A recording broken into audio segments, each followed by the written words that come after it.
नमस्कार। मैं धनंजय कुमार द नागरिक में आपका स्वागत है।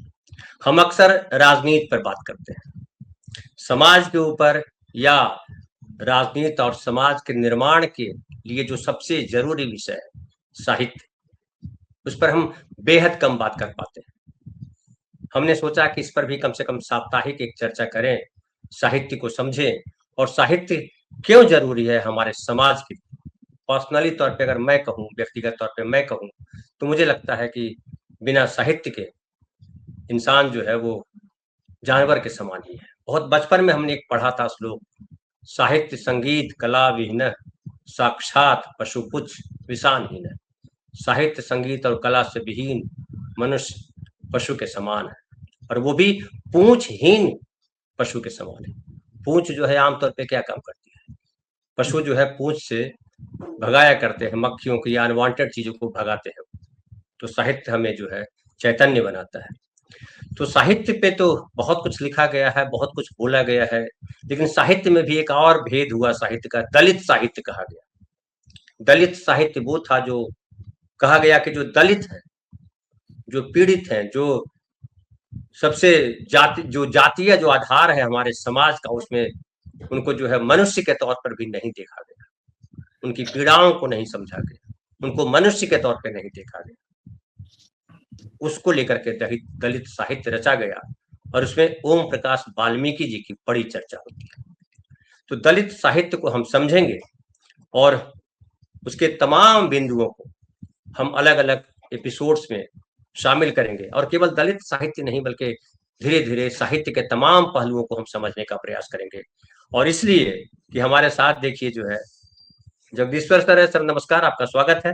जगदीश्वर चतुर्वेदी सर जो है वो विश्वविद्यालय, उसके हिंदी के हेड ऑफ द डिपार्टमेंट रहे, और JNU में इनकी पढ़ाई लिखाई हुई, जो उच्च शिक्षा होती है। संस्कृत बहुत बढ़िया जानते हैं, संस्कृत की पढ़ाई की, और वामपंथी विचारधारा से जुड़े रहे।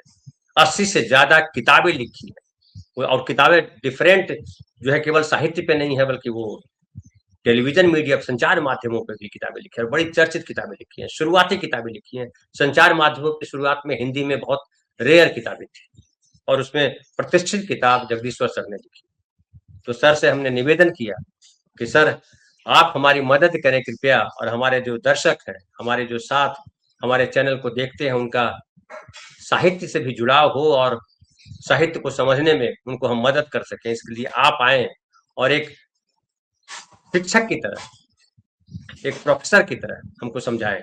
सर बताएं सर, कैसे दलित साहित्य पे कहाँ से चर्चा शुरू करें? पहले तो ये है कि मैं आपका हृदय से धन्यवाद दूंगा, इसलिए कि साहित्य जो है वो ज्यादातर यूट्यूब चैनलों से गायब है। स्वैच्छिक तौर पर कुछ लोग कर लेते हैं, लेकिन जो लोग यूट्यूब चैनल चलाते हैं, जो कि आपका भी है, तो यूट्यूब चैनल के संचालकों को लिटरेचर की चिंता नहीं होती। जब कोई दुर्घटना घटती है तो लिटरेचर की चिंता होती है। तो ये जो आपने निश्चय किया है कि हम इसमें एक निरंतरता बनाए रखेंगे, ये बहुत ही अच्छी चीज है, और ये इससे साहित्य का और युवाओं का खास तौर पर बहुत भला होगा। साहित्य के जो लेखक हैं विभिन्न जैनर के, उनको भी इससे लाभ होगा, क्योंकि हम यहाँ उस तरह से बात नहीं कर रहे कि हमें MA की क्लास पढ़ानी है। मैं खाली उन लोगों के लिए एक दो बात जो कि मुझे नहीं जानते मैं कहना चाहता हूँ, वो ये कि लिटरेचर मैंने क्लास 6 से पढ़ा है, और मैं क्लास 6 से बाई चांस की बात है कि मैं यूनिवर्सिटी का विद्यार्थी रहा हूं। नॉर्मली लोगों को इतना लंबा लाइफ, मैं कभी मॉडर्न एजुकेशन में पढ़ने नहीं गया सिवाय JNU के अलावा। और सरोकारों की जहां तक बात है, समाज से जुड़े हुए हर उस व्यक्ति के साथ में हमारा संबंध है जो इस समाज में है, वो चाहे जिस जाति से हो, जिस धर्म से हो, और जिस जेंडर से हो। और मैंने इसी दृष्टिकोण से लिखा भी है। ये जो हमने आज थीम चुनी है वो है दलित साहित्य का पर्सपेक्टिव।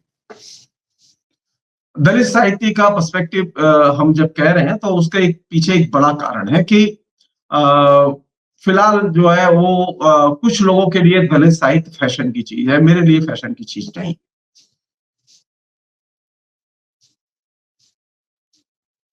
मैं फिर रिपीट कर रहा हूं कि हिंदुस्तान के समूचे ज्ञान परंपरा पर दलितों का और दलित साहित्य का बहुत गहरा प्रभाव है। हमारे बहुत सारे दलित मित्र जो लेखक हैं वो इस चीज को महसूस नहीं करते। मैं 2 किताबों का नाम लूंगा जो महाकाव्य है, वेद व्यास का महाभारत और वाल्मीकि की रामायण। इन 2 किताबों से 1800 वर्ष तक संस्कृत का साहित्य प्रभावित रहा है और ये दोनों किताबें दलित लेखकों ने लिखी हैं। संयोग की बात देखिए कि दोनों किताबों के जो लेखक थे वो शूद्र थे। वेद व्यास भी शूद्र थे और वाल्मीकि भी शूद्र थे। तो जो लोग ये कहते हैं कि हिंदुस्तान, ये मैं क्यों ये प्रसंग उठा रहा हूं, क्योंकि ये प्रसंग इसलिए जरूरी है कि हमारे यहाँ जो परंपरा है उसमें क्या है कि एक खास तरह का बहिष्कार का भाव है। मैं अपने देश में रहते हुए, साहित्य में खासतौर पर कलाओं के क्षेत्र में रहते हुए, मैं बहिष्कारवादी दृष्टिकोण से काम नहीं कर सकता। मुझे उन तमाम लोगों के लेखन की समझ बनानी होगी, उनके साथ संबंध बनाना होगा, उनका मूल्यांकन और पुनर्मूल्यांकन करना होगा जो लिखा गया है। जब कोई लेखक, खासतौर पर दलित लेखक, ये कहता है कि जो जन्मना दलित है उसके लिखे को दलित साहित्य माना जाए, तो ये 2 व्यक्ति तो जन्मना दलित थे, वेद व्यास और वाल्मीकि। 1800 वर्ष तक संस्कृत साहित्य की समूची परंपरा इन 2 किताबों से प्रभावित रही है। तो पहला मेरा जो प्रस्थान बिंदु है यह कि मेरे लिए, जब मैं दलित साहित्य में बात कर रहा हूं, तो मेरे लिए परंपराएं और परंपराओं में लिखा गया साहित्य खारिज करने की चीज नहीं है। मैं महाभारत का मूल्यांकन करूं, मैं रामायण का मूल्यांकन करूं, मैं वेद व्यास का मूल्यांकन करूं, मैं वाल्मीकि का मूल्यांकन करूं, लेकिन मैं ये चीज न भूलूं कि ये दोनों शूद्र थे। पहली चीज, भक्ति आंदोलन, जिसका कि पूरे के पूरे मध्यकाल में दक्षिण के भक्ति आंदोलन का और बाद में उत्तर भारत के भक्ति आंदोलन का गहरा असर है हिंदी के साहित्य पर मध्यकाल के। उस भक्ति आंदोलन के अधिकांश लेखक दलित थे।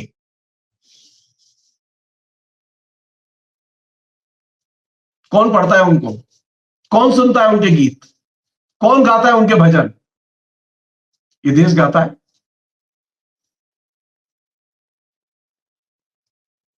तो ये कहना कि हमारे यहां दलित लेखकों की उपेक्षा हुई, अवहेलना हुई, ये धारणा गलत है। जब दलित साहित्य पर विचार करें तो ये एक आरोप रहा है कि ब्राह्मणवादियों ने, ब्राह्मण आलोचकों ने उनकी अवहेलना की, उपेक्षा की।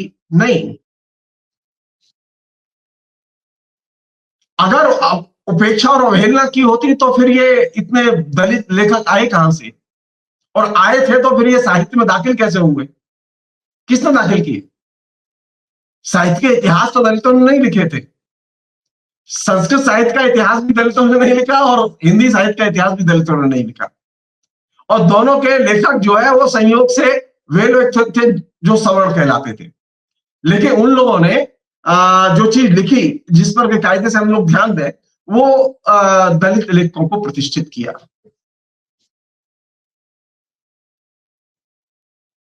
तो ये जो एक हमारे यहाँ जो एक फ्रेज चला हुआ है ना, पहले तो ब्राह्मणवादी थे, इस फ्रेज में बहुत संकट है और वो आपको समग्रता में दलित साहित्य का जो फलक है उसे देखने नहीं देता। दलित साहित्य का फलक वही नहीं है जो इधर पिछले 50-60 साल में लिखा गया।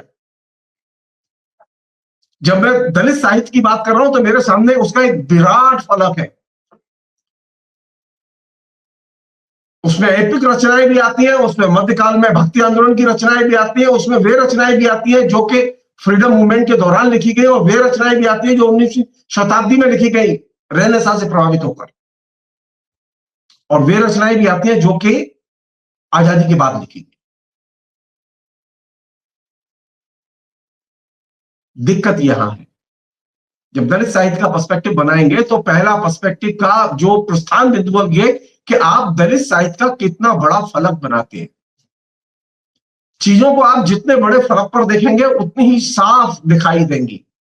अगर आप संकुचित फलक में देखेंगे, छोटे फलक में रख के देखेंगे, तो चीजें बहुत छोटी दिखाई देंगी, और फिर ये दिखाई देगा कि नहीं, दलित साहित्य तो सामने नहीं था। नहीं, दलित साहित्य सामने था।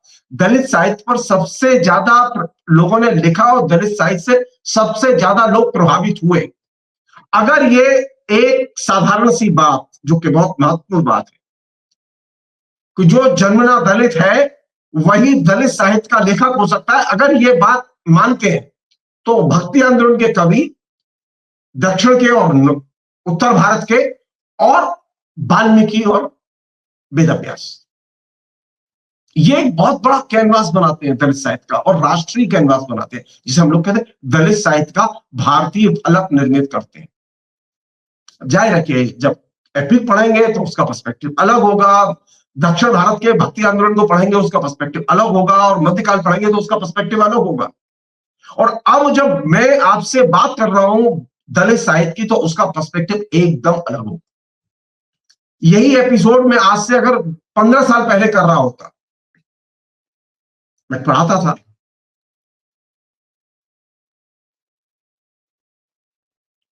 तो पर्सपेक्टिव अलग था। जब हम साहित्य पढ़ते हैं, या दलित साहित्य पढ़े, या स्त्री साहित्य पढ़े, या और भी कोई चीज पढ़े साहित्य संबंधी, वो इसमें बंगला का भी हो सकता है, मराठी का भी हो सकता है, साहित्य पढ़ते समय हमारी नजर वर्तमान के परिप्रेक्ष्य पर होनी चाहिए। आमतौर पर होता क्या है कि हम जो लोग हैं वो प्रोफेसर भी उसमें आते हैं, उसमें आलोचक भी आते हैं, उसमें छात्र भी आते हैं। उन सबकी मुसीबत क्या है कि उनके दिमाग में किताब होती है और उनके हाथ में किताब होती है। किताब में ये लिखा है, किताब में ये लिखा है। किताब के बाहर होता है परिप्रेक्ष्य। किताब में क्या कहा गया है वह सिर्फ परिप्रेक्ष्य के निर्माण में मदद नहीं करता। सामान्य तौर पर दलित साहित्य को पढ़ते समय वर्तमान का परिप्रेक्ष्य दिमाग में रखा जाना चाहिए। वर्तमान का परिप्रेक्ष्य क्या है? क्या वही परिप्रेक्ष्य जो फ्रीडम मूवमेंट में था? नहीं। क्या वही परिप्रेक्ष्य जो 19वीं शताब्दी में था? नहीं। क्या वही परिप्रेक्ष्य जो भक्ति आंदोलन के समय था? नहीं। आज एकदम भिन्न परिप्रेक्ष्य है, पॉलिटिकली एकदम चार्ज परिप्रेक्ष्य है। क्या स्थिति है? आज मैं जब दलित साहित्य पर बात करूंगा, जो दलित लेखक हैं, मैं खासतौर पर उन्हें संबोधित कर रहा हूं इस बात को। क्या यह संभव है कि दलित साहित्य पर बात करते समय मैं राजनीति को, जिसे हम लोग विचारधारा कहते हैं, जिसे हम लोग आइडियोलॉजी कहते हैं, साहित्य पर बात करते समय, दलित साहित्य पर बात करते समय, क्या हम विचारधारा की उपेक्षा कर सकते हैं? नहीं। दलित साहित्य का परिप्रेक्ष्य बनाते समय पहली शर्त है और पहला प्रस्थान बिंदु है कि हम साहित्य और राजनीति के संबंध को समझें। दलित साहित्य और उसके साथ वर्तमान के संदर्भ को समझें। हम में से ज्यादातर लोग करते क्या है? मुझे अपनी आत्मकथा तो रखनी है पाठ्यक्रम में, मुझे अपनी कहानी तो रखनी है पाठ्यक्रम में, क्योंकि मैं तो दलित हूं। आचरण क्या होगा मेरा? आचरण मेरा ये होगा कि मैं बीजेपी का झंडा उठा के चलूंगा। जो आपके पाठ्यक्रम को मैं रखवा तो देगी आपको, लेकिन वो तो सारे के सारे जगह उसने दलित बहिष्कृत कर दिए हैं। वो तो रिजर्वेशन तक लागू करने के लिए तैयार नहीं है। दलित साहित्य का परिप्रेक्ष्य दलित आचरण पर निर्भर करता है कि दलित साहित्य का परिप्रेक्ष्य, जब भक्ति आंदोलन कवियों की बात करते हैं ना, तो भक्ति आंदोलन कवियों की कौन सी खूबी थी दलित कवियों की? उनके कथनी और करनी में साम्य था। वे जो चीज लिखते थे उसको वो आचरण भी करते थे। ऐसा नहीं था कि नहीं कहने के कबीर जा सकते थे किसी राजा के यहाँ, कोई दिक्कत नहीं थी किसी राजा का राजस्त्र लेने में। कौन सी चीज सीखनी चाहिए मुझे कबीर से? मुझे कबीर से बाकी सब चीजें छोड़ भी दूं, लेकिन एक चीज सीखनी चाहिए, मुझे किसी राजाश्रय में नहीं जाना। अब हमारे यहाँ स्थिति क्या है कि मैं जरा सा प्रोफेसर हुआ और मैं अगर दलित हूं तो मैं पहले चक्कर काटता हूं वीआईपीज के। अच्छा, ये बीमारी बहुत ही जिसकी कहीं यूनिवर्सल है। हम लोग दक्षिण अफ्रीका के लोगों से भी नहीं सीखते, हम लोग काले लोगों से भी जो अमेरिका में काम करते हैं लिखते हैं उनसे भी नहीं सीखते। नहीं, ये कैसे संभव है? ये कैसे संभव है? दलित साहित्य पर बात करते समय दलित लेखक का राजनीति से संबंध गहरा होगा। वो ये नहीं कहेगा कि मुझे पॉलिटिक्स में भाग नहीं लेना है, वो ये नहीं कहेगा कि हिंदुस्तान की राजनीति में जो अब जो चल रहा है उसमें मेरा कोई स्टैंड नहीं है, मेरे तो कहानी लिखता हूं जी। क्यों? क्योंकि जो आपकी परंपरा है, दलित साहित्य की जो परंपरा है, वो साहित्य की परंपरा में राजनीति अभिन्न रूप से जुड़ी रही है। आप वाल्मीकि की रामायण उठा के देखिए, आप महाभारत उठा के देखिए, आप दक्षिण के उत्तर भारत के कवियों की रचनाएं उठा के देखिए, वे हर राजनीतिक मसले पर लिख रहे हैं। एक छोटा सा उदाहरण दे रहा हूं मैं, बहुत जरूरी है।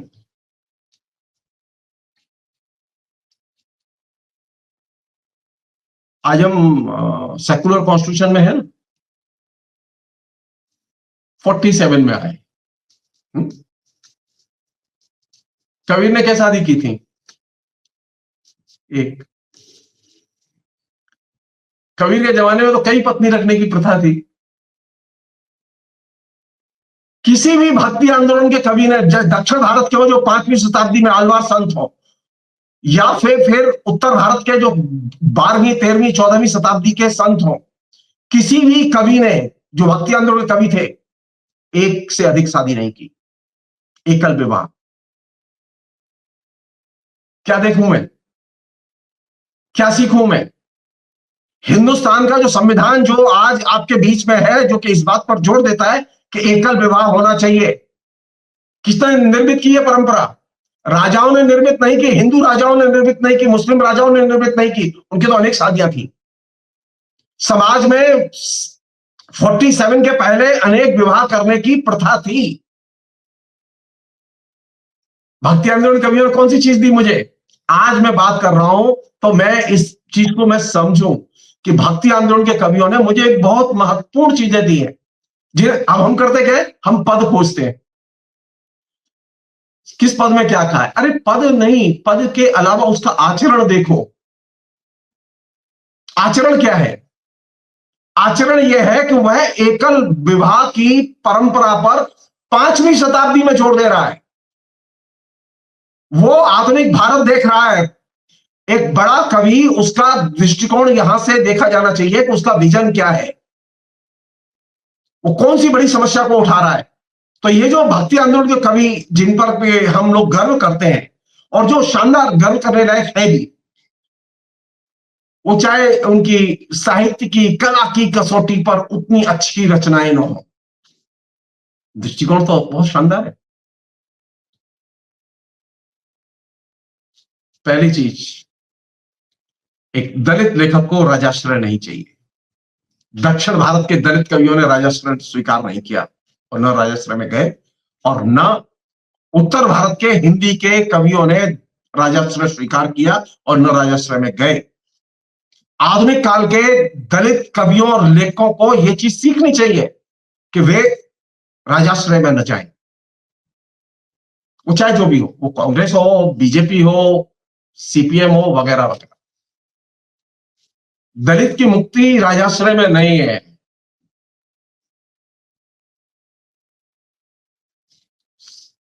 थर्ड चीज, बहुत इंपॉर्टेंट चीज, अभी हम लोग बहुत जोर देते हैं ना, देखिए हमारी व्यक्तिगत सत्ता है जी, हमारी एक व्यक्तिगत पहचान है। जरा पीछे जाओ, फिर वहीं जाओ, मैं वहीं ले जाना चाहता हूं जिसको कि छोड़ चुके हैं आप।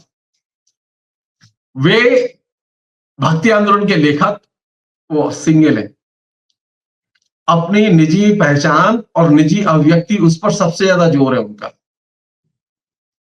भजन लिख रहे हैं, किस पर जोर है? निजी अभिव्यक्ति पर। वो बहुत इंपॉर्टेंट है मेरे लिए। और निजी अभिव्यक्ति करते समय वे अपनी पर्सनल बातें भी कह रहे हैं और वे सामाजिक बातें भी कह रहे हैं। तो लेखक के लिए पर्सनल जितना इंपॉर्टेंट है, उतना ही सामाजिक जो मसले हैं वो भी इंपॉर्टेंट है। तो दलित साहित्य में वे लेखक भी शामिल हैं जो दलित हैं जन्मना, और वे लेखकों का लिखा हुआ भी दलित साहित्य माना जाएगा जो दलितों के विषय पर लिखा गया है, लेकिन वो जन्मना दलित नहीं है। ऐसे अनेक लेखक हैं। तो दलितों के साहित्य के अंदर सिर्फ जो अभी एक ट्रेंड है, मैं उससे सहमत नहीं हूं कि उसमें सिर्फ जो जन्मना दलित है उसे शामिल किया जाए। आधुनिक काल में ऐसे अनेक लेखक हैं जो दलितों के पक्ष में लिखते रहे हैं, लेकिन वो संयोग की बात है कि वे ब्राह्मण के घर पैदा हुए या किसी और सवर्ण जाति में पैदा हुए, लेकिन उन्होंने दलितों के पक्ष में लिखा। उसमें क्लासिक एग्जाम्पल है प्रेमचंद।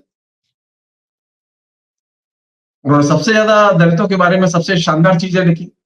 मैं ये बात जानबूझ के उठा रहा हूं क्योंकि ये जो बहिष्कृत दृष्टिकोण है कि हम इस दलित में इसे शामिल करेंगे, इसे शामिल नहीं करेंगे, इस बहिष्कृत भावना से आप दलित साहित्य का दायरा छोटा बनाते हैं। हमें ज्यादा व्यापक प्रवेश की और ज्यादा बड़े फलक की जरूरत है दलित साहित्य के लिए, और उसमें वह लेखन भी शामिल है जो दलित ने, जन्मना दलित है, उसने लिखा है और दलित पर लिखा है, और वह लेखन भी शामिल है जो कि गैर दलित ने लिखा है लेकिन दलित विषय पर लिखा है। पहली चीज। अब एक बहुत ही जिसे कह के जटिल समस्या है, पता नहीं धनंजय आप कैसे सोचते हैं, क्योंकि हम लोग तो लिटरेचर के लोग हैं, आप सिनेमा से और मीडिया से और तमाम चीजों से जुड़े रहे।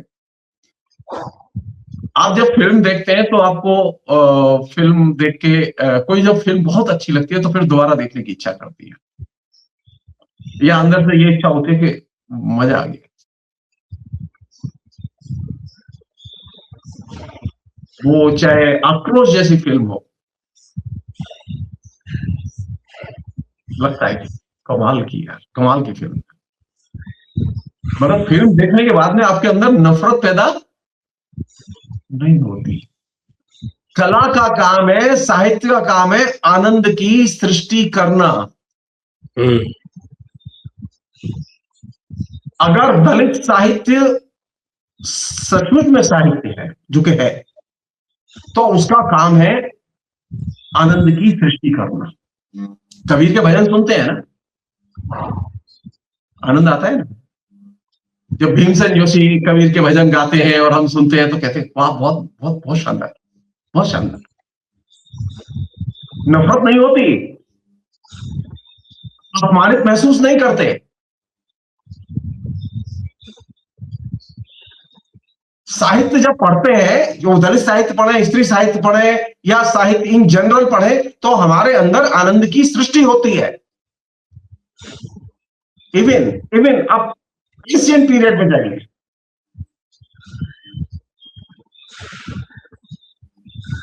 जब ग्रीस और यूनान में लोग गुलाम थे और गुलामों को देखकर गुलामों के ऊपर जब हमने रचनाएं पढ़ी तो गुलामों की मुक्ति की आकांक्षा पैदा हुई। दलित साहित्य पढ़ते समय हमें दलितों के प्रति आकर्षण पैदा हो, हम उनसे लगाव महसूस करें, और लगाव महसूस करने के साथ साथ उनकी समस्याओं को समझने में हमारी मदद हो। दलित साहित्य का मतलब यह नहीं है, या साहित्य का मतलब यह नहीं है कि हम किसी समुदाय के प्रति, किसी जाति के प्रति, किसी चरित्र के प्रति नफरत पैदा करें ना, ना। कला का ये काम नहीं है। दिक्कत यहां है कि अभी जो साहित्य हमारे बीच में है, उस साहित्य में ये अभी क्षमता विकसित होनी है कि जिसे पढ़ने के बाद में आपको दोबारा पढ़ने की इच्छा करे। ये तो ठीक है कि दलित लेखकों के जीवन में बहुत तकलीफ नहीं है, ये सच है, और उन्होंने बहुत तकलीफों के साथ लिखा है और इस तकलीफों को समझा जाना चाहिए, लेकिन इसके लिए आपके पास में राष्ट्रीय परिप्रेक्ष्य होना चाहिए। बिना राष्ट्रीय परिप्रेक्ष्य के आप ये चीज समझ नहीं सकते। फिर मैं रिपीट कर रहा हूं, मैं लौट रहा हूं वहीं मध्यकाल की ओर। भारतीय आंदोलन कवियों ने किस चीज का निषेध किया? ऐसा नहीं है कि अंबेडकर के और ज्योतिबा फुले के आने के बाद अचानक मनुस्मृति का विरोध शुरू हुआ। ये दिमाग से हम लोग निकालते हैं। आलवार संत पहले संत थे जिन्होंने मनुस्मृति की धारणाओं का निषेध किया। उत्तर भारत में भक्ति आंदोलन के कवि पहले कवि थे, उनमें दलित जो कवि अग्रवर्ती थे उसमें पहले कवि थे, लेखक थे जिन्होंने के मनुस्मृति की धारणाओं का निषेध किया। अफसोस की बात यह है कि ये चीज हमारे यहां अंबेडकर के यहां उपलब्धि नहीं है। अब चूंकि अंबेडकर ने नहीं लिखी, तो जो अंबेडकर को पढ़ रहे हैं और पढ़ के बड़े हो रहे हैं वो और कोई चीज जानते नहीं है। मैं समझ सकता हूं कि अंबेडकर का सब्जेक्ट साहित्य नहीं था, मैं ये मान के चल रहा हूं, लेकिन मैं ये मानने के लिए तैयार नहीं हूं कि अंबेडकर और ज्योतिबा फुले पहले व्यक्ति थे जिन्होंने मनुस्मृति के धारणाओं का निषेध किया। मंदिर प्रवेश के लिए किसने लड़ाई लड़ी? आलवार संतों ने लड़ाई लड़ी। मंदिर में सभी जातियों का प्रवेश हो, सभी लिंग के लोगों का प्रवेश हो और भगवान की पूजा के समय और भगवान के सामने सबको समान नजरिए से देखा जाए, यह धारणा किसने दी? यह सबसे पहले आलवार संतों ने दी। मनुस्मृति में तो इसकी व्यवस्था नहीं है।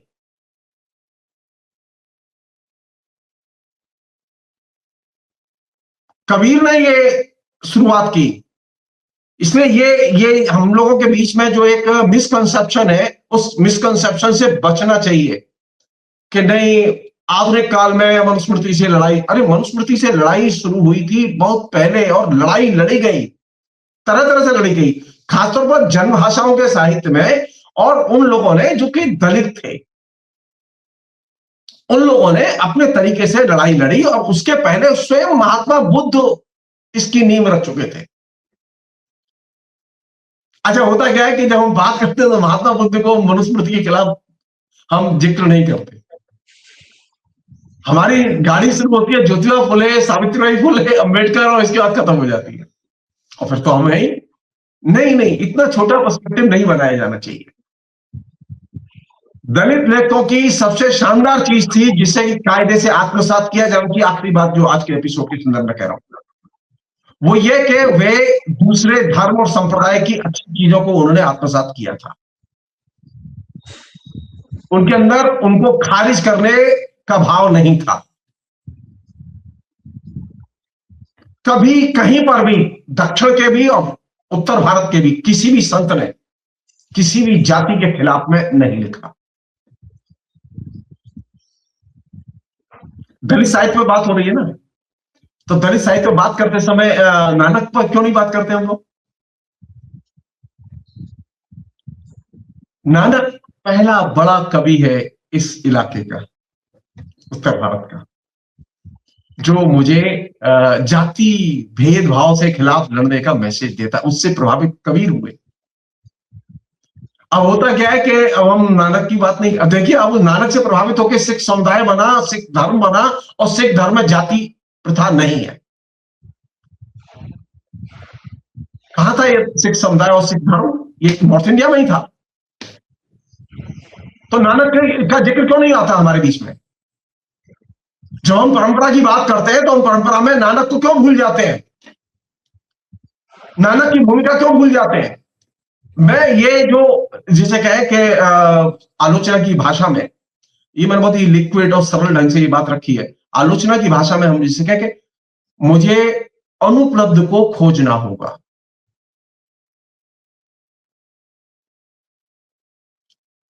नानक अनुपलब्ध थे दलित साहित्य के संदर्भ में।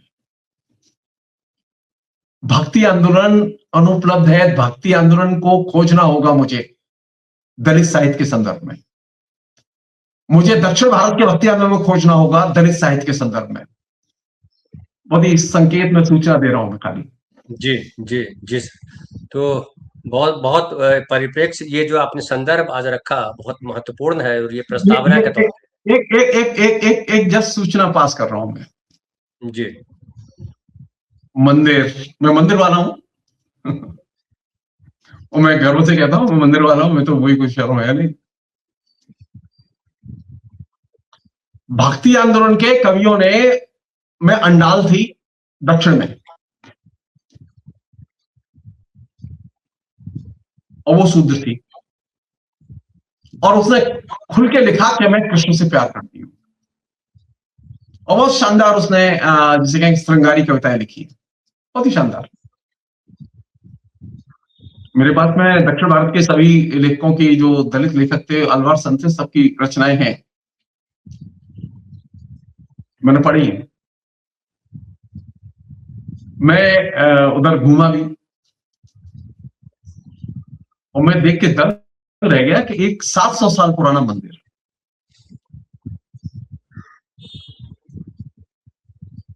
उस मंदिर में कृष्ण के साथ एक मूर्ति है उनकी पत्नी की। वो राधा नहीं है, वो अंडाल है।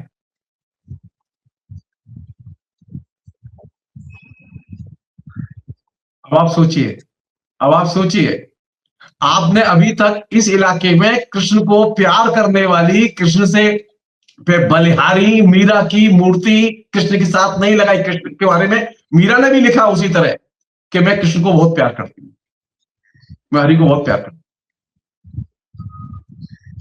अंडाल ने भी लिखा। भक्ति आंदोलन का असर देखिए, भक्ति आंदोलन के असर को आज तक बरकरार रखा है। साउथ में मंदिर में अंडाल की कृष्ण के साथ मूर्ति और पूजा होती है। बहुत महत्वपूर्ण बात कह रहे हैं सर, उत्तर भारत के लिए तो बहुत महत्वपूर्ण है जिनको हुआ ये है कि हमने, मैं कह रहा हूं, मुझे परंपराओं में बार बार जाना होगा, परंपराओं को बार बार नए एंगल से, नए दृष्टिकोण से देखना होगा, खोलना होगा, खंगालना होगा। मुझे रिजेक्शन का भाव पसंद नहीं है। दलित साहित्य की पहचान बने, इसके लिए वे क्षेत्र खोले जाने चाहिए जो अब तक चर्चा के केंद्र में नहीं है। उसकी प्राथमिक बुनियादी शर्त है डेमोक्रेसी।